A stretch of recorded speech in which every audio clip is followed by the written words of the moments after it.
story is one of my favourites, and we've read this a few times in our class, haven't we?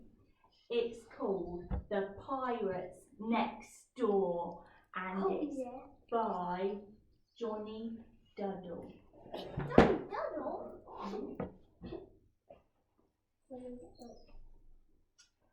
Matilda lived in Dull-on-Sea, a gloomy seaside town, too busy in the summer, and in winter it shut down.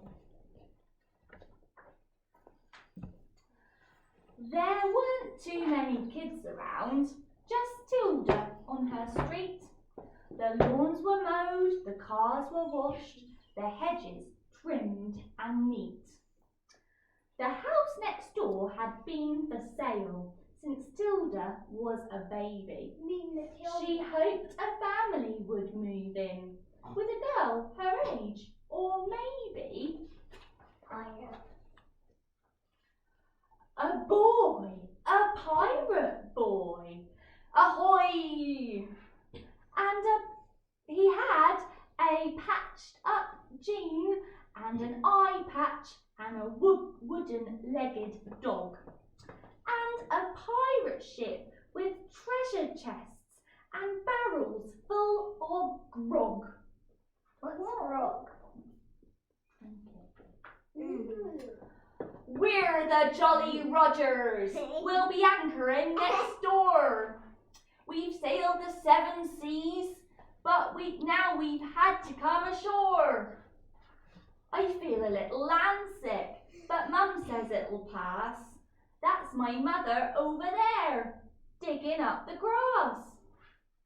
That's Dad over yonder, the captain of our crew. He likes to shout, "Ooh-ar!" a lot, 'cause that's what pirates do. Grandpa won't set foot on shore. He's allergic to dry land. The last time that he left the ship, the king chopped off his hand. That's Urchin there. He's called Nugget. She's a rascal, you'll see. She ain't learned to fire a cannon yet, but then she is only 3. Next morning, Tilda blurted, "Life's not boring anymore. Isn't it fantastic that the pirates live next door?" But Mum and Dad were not impressed. The neighbourhood will sneer. The way they dress, the way they speak, they won't fit in around here. Their lad is always playing with the most alarming toys. We'd rather you were friends with normal girls and boys. But that very day, young Jim lad came to Matilda's school. Though no one else would sit by him, Matilda said, "You're cool. You ain't so bad yourself, my lass. For a landlubber, that's rare. But you'll be all right sitting there." The teacher said Jim should wear shoes. But Jim replied, "I won't be staying long." And his uniform was wrong. "We're only here a little while, so Dad can fix our ship. We ain't out for life on land. This stay be just a blip." She wrote a note. "We are the Jolly Rogers, and we need to be at sea. School's just grand, but understand, it's a pirate life for me." I like to be a pirate.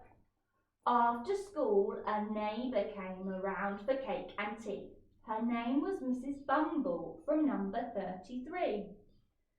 Miss Pinky called the council to see what they could do. She didn't live through 2 world wars to have pirates spoil her view. "Isn't it disgraceful on such a lovely street? You'd think that they would try to keep their garden looking neat."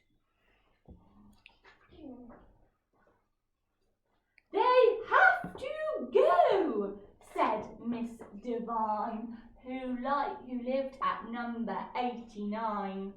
Their teeth are black, their nails are too. This dirtiness just will not do. They never wash, their kids have lice, they really don't smell very nice. They wear old clothes and scruffy hats, and I'm told their ships are full of rats.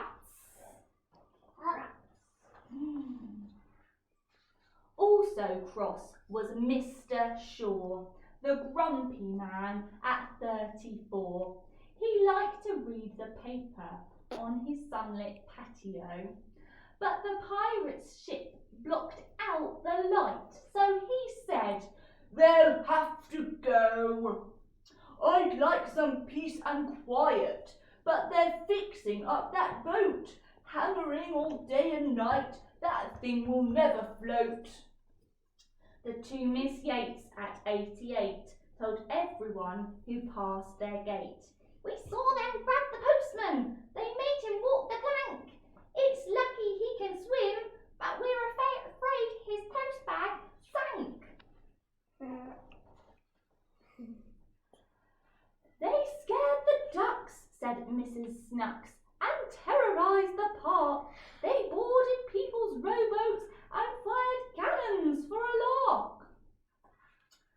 Driving home from bingo, Mrs. Plum got quite a fright. They were digging up the roundabout in the middle of the night. "They have cutlasses," said Mr. Brown, "and love to run you through. They'll steal your gold, or so I'm told. What are we all to do?" Mrs. Bevan from 87 marched down to the town hall. She'd collected a petition, 50 signatures in all. "They're digging holes and fighting fights, the beginning of the end. I've lived here for years and years, and so have all my friends. Before you know it, there'll be more. We'll all have pirates lodged next door. The Jolly Rogers cannot stay. You must make them go away." That night there was a tapping on Matilda's window pane. Outside was Jim. He whispered, "We've got something to explain. Whenever we stop somewhere new, the neighbours are unkind. To show them pirates aren't so bad, we leave some things behind."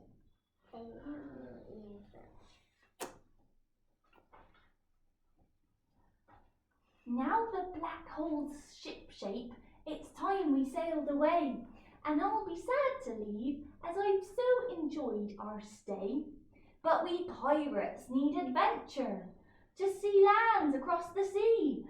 We need cutlasses and treasure maps and lots of suntan lotion. Though our visit here just has to end, I hope that you'll still be my friend. If you want, we can send notes. Use something handy, a thing that floats.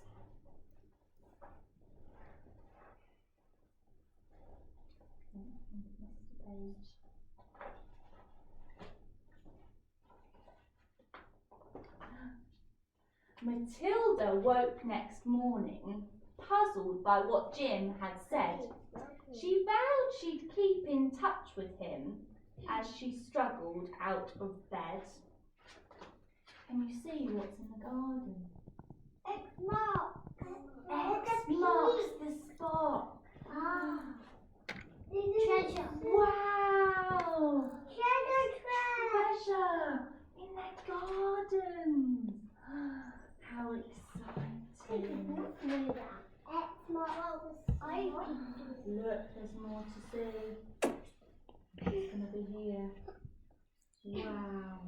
She opened up her curtains as she stretched and had a yawn. And there, to her amazement, was a cross on every lawn. Oh, what a shame they left! such a lovely family. I think I'm going to cry. I'm such a pirate fan, you know. They wore such pretty hats. I rather like their singing. And I'll miss those fluffy rats. They all changed their mind, didn't they? Now they like the pirates. After that, the town went on, land-lubbing happily. But Tilda now goes fishing on the jetty by the sea. She's waiting for a message to wash up on the shore from her very special pirate friend, the one who lived next door. And the note says, "So now it's the school holidays. You can come aboard our ship. We'll pick you up next Tuesday for a special pirate trip from Jim Lad." And that is the end. What a lovely story.